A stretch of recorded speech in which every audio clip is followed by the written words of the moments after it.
Today, I'm wanting to talk about the abandonment wound and love bombing and possibly narcissism,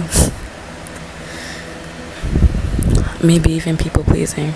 A lot of individuals will be very absent when you are down and when you are able to pick yourself up and they see that, they are finally willing to talk to you now that you have energy to feed them, but they abandon you when you're completely down, like radio silence. If you've ever experienced someone coming into your life after healing, you probably experienced them bringing things to you or mirroring you in a way. Say, individuals with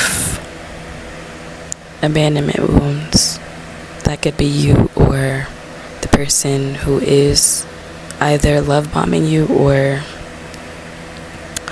is very passionate about their love for you in a very short span of time, which, hey, that's unhealthy and a little bit demonic, because baby, you know what's gonna happen the moment they suck you of all that energy. They gonna start, backing the fuck up.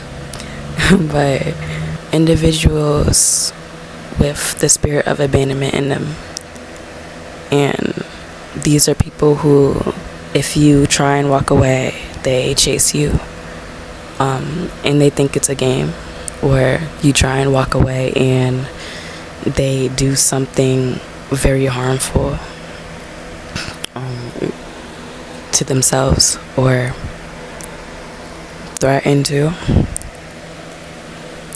That is very dangerous. And when you come across people like that, your people pleasing tendencies are like, okay, maybe I misunderstood, this person is being sweet because they're passionately saying all these things so that I don't leave and abandon them, even though I don't feel comfortable or right here. They're not meeting you where you are at in your healing stage, and your people pleasing tendencies will tell you to stay. The longer you stay, the more dangerous it gets until you are forced to be out that situation. That's just law. I don't make the rules. But yeah, it'll get worse and worse and worse. The spirit will become louder and louder and louder until you walk away and stop people pleasing, and you will realize the situation will get darker depending on the spirit that's in the person. If the person is very lonely, very desperate, very lustful, all of those things combined, baby, run. But coming across certain energies, if you peep someone is too willing to be all in too quickly, too willing to share a part that is sacred too quickly, that is an unhealed part of them. And it's not malicious as it is in like a narcissistic person, but it is dangerous for you because the person will do anything to keep you around, to feed off your energy. And if you're not giving that in a love bombing situation, they're going to take that very badly, and it will be an internal thing. They will turn it into, oh, this person doesn't like me because of blah blah blah, instead of seeing things from a more honest standpoint.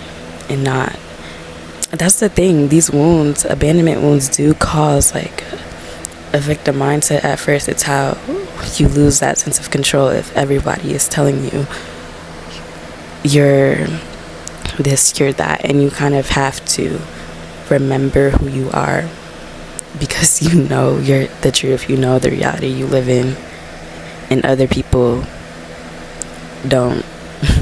If you ever come across that, just know that person, you can drop codes for them or whatever, but that person needs to do work internally to heal that part where they crave it so bad that they have to threaten themselves, their lives, or you, so that you stay around them. Leave the first time, and if they chase you saying some shit, run. Run. Never. Your discernment is right the first time. If you don't feel it, don't force it. There's a reason why it's missing line. You're honestly, if you come across a person who is healed in other ways, and you're like, oh yes, I fuck with you because you're healed in this way, and then you see that they're building that in that way, like building the pressure, intensity, chasing, unhealthy, whatever, toxic habits, if you're seeing in that, trust and run. That person will see you as a reflection of what they need to heal. The right person will reflect, and usually people with abandonment wounds, they reflect heavily. They reflect heavily. That's why we think so deeply. That's why we're so used to being targeted or put down. You really have to step into that control over your own life, and that is a deeper process that I have shared, but yeah, that's on love bombing and the spirit of abandonment.